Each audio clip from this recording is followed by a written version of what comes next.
இந்த இந்த ஒரு காய் இருக்குது. கீழே இருந்ததெல்லாம் பறிச்சுன்னு வந்துட்டோம். 2 காய், ஒரு 3 காய் இருந்தது.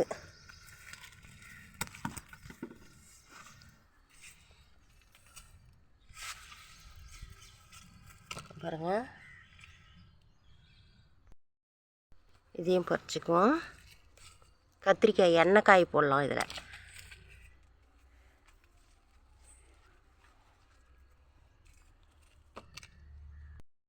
அவரைக்காய் இருக்குது இன்னும் நிறையா. இன்னொரு நாளைக்கு அறுவடை போடலாம். அவரைக்காய் வந்திருக்கு பாருங்கள். இந்த கத்திரி செடி நட்ட இடத்துலையே பாருங்கள், மிளகா செடி இருக்குது. காய் செம்மையாக காய்க்குது. இது பாருங்கள், இதுதான் ரோஸு. பாருங்கள், 2-3 பூ இருந்தது. நல்லா பூக்குது, கொத்து கொத்தாக இந்த பூ.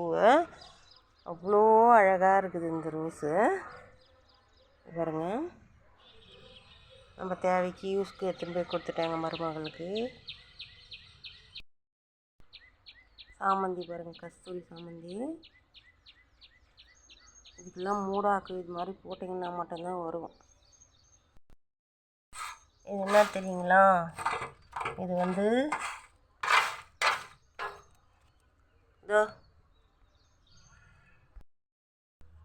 இது கனகாமரம் விதை. கனகாமரம் பூத்து முடிஞ்சிச்சுன்னா அந்த மாதிரி எடுத்துடுங்க.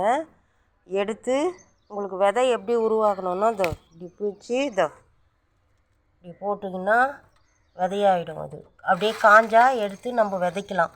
பாருங்கள், அந்த மாதிரி எடுத்து போட்டு வச்சுருக்கேன். இது விதையாகிடும். உங்களுக்கு தெரியலன்னா நான் சொல்லி கொடுக்குறேன். இது மாதிரி எடுத்து போட்டு காய வச்சு இப்படி பண்ணிங்கன்னா அது விதை இருக்குது பாருங்கள். சின்னதாக இருக்குது விதை.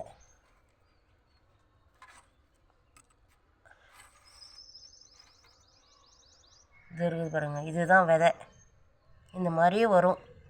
நீங்கள் இந்த மாதிரி எடுத்து போட்டு காய வச்சு எடுத்து நீங்கள் யூஸ் பண்ணுங்கள். விதை, கனகாமரம் விதையை நம்மளே உருவாக்கலாம்.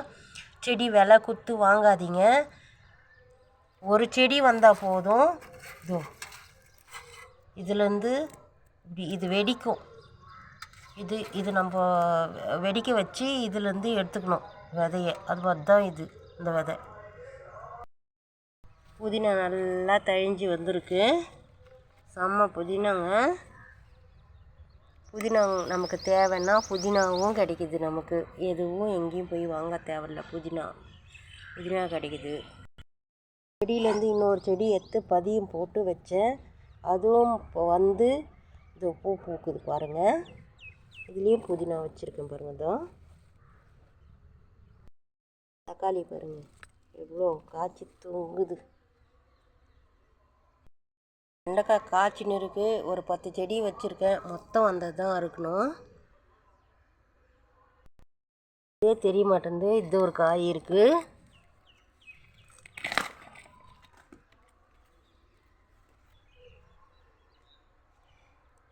கத்திரிக்காய் செடியிலையும் காய் வந்தால் ஒரு வாரத்துக்கு ஒரு 5 கிலோ காய் கண்டிப்பாக வரும் எனக்கு. எல்லா செடியும் வந்துட்டு இருக்குது பாருங்கள். இதையும் பறிச்சிக்கலாம்.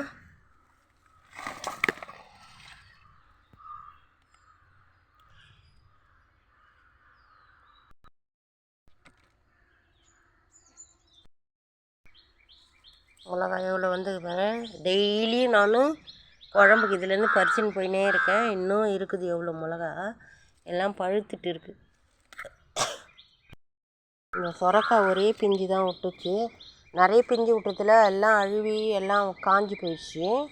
இப்போது வந்துட்டுருக்கு. இன்னும் ஒரு பிஞ்சு கூட இல்லைன்னா பூ தான் வருது. இந்த பூவில் காய் விடுதான்னு பார்க்கலாம். பாருங்கள், கொத்து கொத்தாக போகுது இந்த ரோஸு. பாருங்கள், நம்ம எவ்வளோ உரம் போடுறோமோ அந்த அளவுக்கு நல்லா பூக்குது.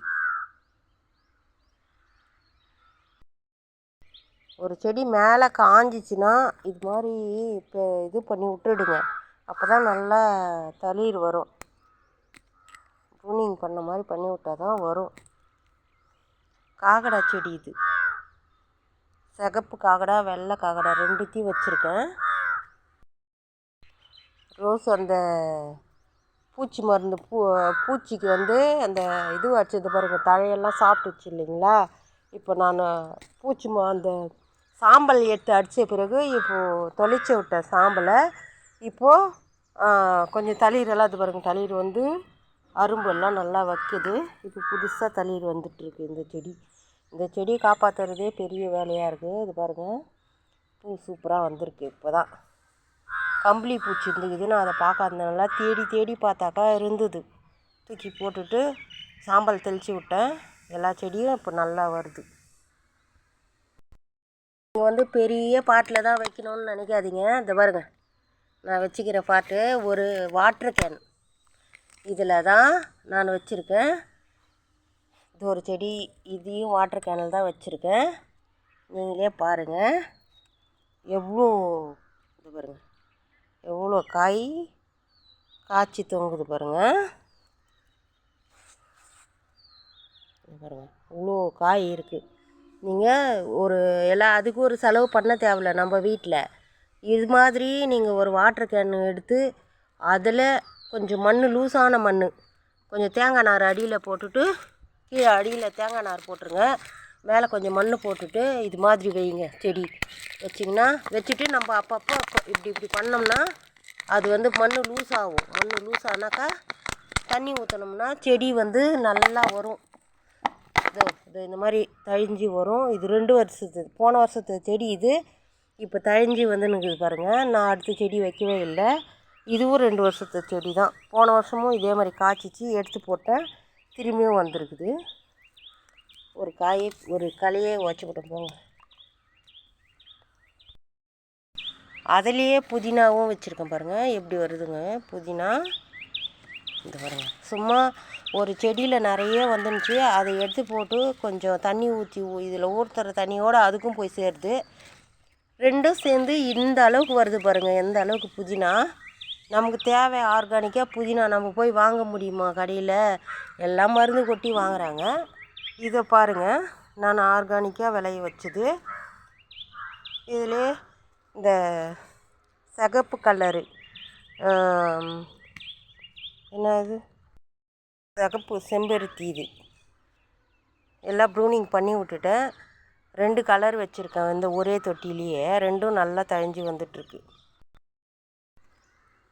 எல்லாத்துலேயும் காய் நல்லா வந்துட்டுருக்கு பாருங்கள் ஃப்ரெண்ட்ஸ். இதோ எல்லாத்துலேயும் காய் இருக்குது. மிளகாவும் நல்லா பிஞ்சு விட்டுட்டு வந்துட்டுருக்கு.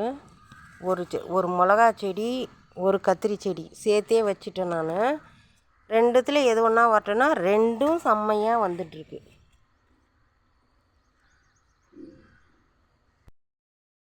ஒரு செடி நல்லாவே வரலன்னு சொல்லிவிட்டு வேறு செடியை வேறு இடத்துல மாற்றி வச்சேன். நல்லா தழிஞ்சு இப்போ தான் வருது. வேறு பெரிய பாட்டில் வச்சேன். இதுலேயே மிளகா செடியும் வச்சேன். நமக்கு தேவையான பொருள் மட்டும் வச்சுக்கணும். நம்ம பூ கண்டிப்பாக தேவைப்படும். இது பாருங்கள், பப்பாளி செடி சாப்பிட்டு போட்டேன். பப்பாளி விதையும் நல்லா வந்துட்டுருக்கு. பப்பாளி விதையெல்லாம் பால் உள்ள செடி மாடி மேலே வைக்காதீங்க. நம்ம வீட்டிலையே வைக்க வேணாம். வெளியே எடுத்துன்னு போயிட்டு நம்ம காலையில் எழுந்து அது மூஞ்சில் முழுகக்கூடாது. பப்பாளி செடி வெளியில் ஓரமாக எங்கன்னா தெரியாத இடத்துல எடுத்துன்னு போய் இந்த பப்பாளி செடி வைங்க. பப்பாளி செடி மட்டும் பால் உள்ள செடியே, பால் இருக்கிற செடி எதுவுமே நம்ம வீட்டில் வைக்கக்கூடாது. வெளியே எடுத்துன்னு போய் நிலத்துங்களில் மட்டும்தான் வைக்கணும். நீங்கள் அந்த மாதிரி வைங்க, வீட்டில் வைக்காதீங்க. இது முளைச்சதும் பிடிங்கி எடுத்துடுவேன் நான். இது வைக்க மாட்டேன். இந்த பப்பாளி செடி வந்து இருக்குது பாருங்கள். 2 செடியும் நல்லா வருது. இப்போது ஆஃபீஸ் டைம் ஆயிடுச்சு, நான் வந்து கிளம்பணும். வெண்டைக்காய் செடியும் இது 2 இந்த கத்திரி செடி தான் வச்சேன். இது நல்லா வந்துட்டுருக்கு. இது மாதிரி செடி காஞ்ச மாதிரி இருந்தாவே நீங்கள் பிடுங்கி போட்டுருங்க ஃப்ரெண்ட்ஸ். எடுத்து பிடுங்கி போடாதீங்க. இதை பார்த்தீங்களா, இது வந்து என்னதுன்னா அந்த பூச்சி வைக்குது. வச்சா இந்த மாதிரி போயிடுது செடி. அதனால் இதை வந்து கட் பண்ணிவிடுங்க. இது பாருங்கள், கட் பண்ணி எடுத்துடுங்க, இல்லைன்னா மொத்த செடியும் சாப்பிட்ருது. அதை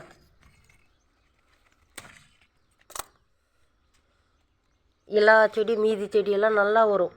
இதை கட் பண்ணி எடுத்துடணும். பாருங்கள், இந்த மாதிரி இருந்துச்சுனாவே செடி இந்த மாதிரி வாடிடும். இதை வாடிடுச்சு. இதை பாருங்கள், பூச்சி வச்சிட்ருக்கு. இது காயும் பூச்சி வந்துடும்.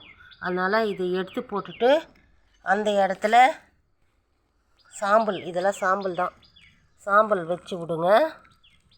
இந்த மாதிரி சாம்பல் வச்சிட்டிங்கன்னா அந்த இடத்துல அந்த திருப்பி அந்த பூச்சி செத்து போயிடும், திருப்பி வராது. அடுத்த கிளைக்கெல்லாம் போகாது. ஒரு கிளைக்கு வந்திருக்கு, இந்த மாதிரி தூக்கி போட்டுவிட்டேன். உங்களுக்கு சொல்லி கொடுக்குறேன். இது மாதிரி எடுத்து போட்டுருங்க. இது மாதிரி வெட்டி கட் பண்ணி எடுத்து போட்டுடணும். பச்சை மிளகா, பழுத்து போச்சு மிளகா, தண்டு கீரை இருக்குது, கட் பண்ணிக்குவோம்.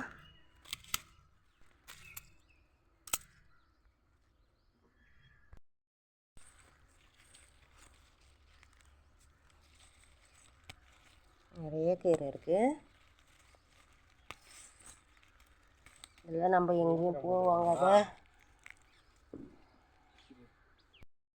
போகலாம் இன்டூர் ஃப்ரெண்ட்ஸ். இது ஒரு காய் இருக்குது.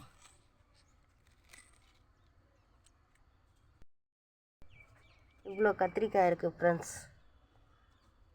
ஒரு 3/4 கிலோ காய் இருக்கும். 1 கிலோ இல்லை, 3/4 கிலோ காய் இன்றைக்கி வரைக்கும் கிடச்சிருக்கு. ஆல்ரெடி வீட்டில் இந்த தண்டு கீரை வச்சுருக்கேன். 2-3 நாள் எடுத்து வச்சுருக்கேன். அது சேர்த்து வச்சு நம்ம இன்றைக்கி செஞ்சிடலாம் குழம்பு, கீரை குழம்பு. இது வந்து ஃபஸ்ட்டு காய் நல்லா சூப்பராக இருக்குது. இதுவும் செஞ்சிடலாம், கத்திரிக்காய் எண்ணெய் செய்யலாம். ஃப்ரெண்ட்ஸ், உங்கள் வீட்லேயும் இது மாதிரி போட்டு செஞ்சு இது மாதிரி வாங்கி நம்ம செடியை வைங்க. ஒரு செடி வைங்க. நான் ஒரு 50 செடி வச்சுருக்கேன், கத்திரிக்காய் செடி. எல்லா செடியும் இப்போ காய்க்கு வந்திருக்கு, எல்லாம் பூ விட்டுருக்கு. ஃப்ரெண்ட்ஸ், இது மாதிரி நீங்களும் செய்யுங்க. எல்லோரும் திறமையாக செஞ்சு எல்லோரும் சந்தோஷமாக இருங்க. நம்ம வீட்டிலே ஆர்கானிக்காக வளர்த்து நோய் நொடி இல்லாத வாழ்க்கையை வாழணுன்னா நீங்கள் இது மாதிரி செய்யுங்க. இதில் எந்த ஒரு உரமும் கிடையாது, கெமிக்கல் உரமே இல்லாத ஒரு பொருள் இது. இது மாதிரி செஞ்சு நீங்கள் பயன்படுத்திக்குங்க. ஃப்ரெண்ட்ஸ், எல்லோருக்கும் வணக்கம். என்னோடய சேனலை பாருங்கள். நான் இன்னும் புதுசாக எல்லாத்தையும் போடுறேன். நான் அதை பார்த்து நீங்கள் சந்தோஷமாக பண்ணுங்கள். என் சேனல் லைக் பண்ணுங்கள், ஷேர் பண்ணுங்கள், சப்ஸ்கிரைப் பண்ணுங்கள். ஃப்ரெண்ட்ஸ் அண்ட் ஃபேமிலிக்கு என்னோடய சேனலை ஷேர் பண்ணுங்கள். தேங்க்யூ ஃப்ரெண்ட்ஸ், வணக்கம். இந்த நாள் இனிய நாள் அமைய வாழ்த்துக்கள். எந்த இடத்துக்கு போனாலும் உங்களுக்கு எல்லாருக்கும் வெற்றி கிடைக்கட்டும்னு ஆண்டவனை நான் வேண்டிக்கிறேன். தேங்க்யூ. எல்லாருக்கும் கடவுள் தான் துணை. அந்த கடவுள் எல்லாருக்கும் நல்லது செய்யட்டும். தேங்க்யூ.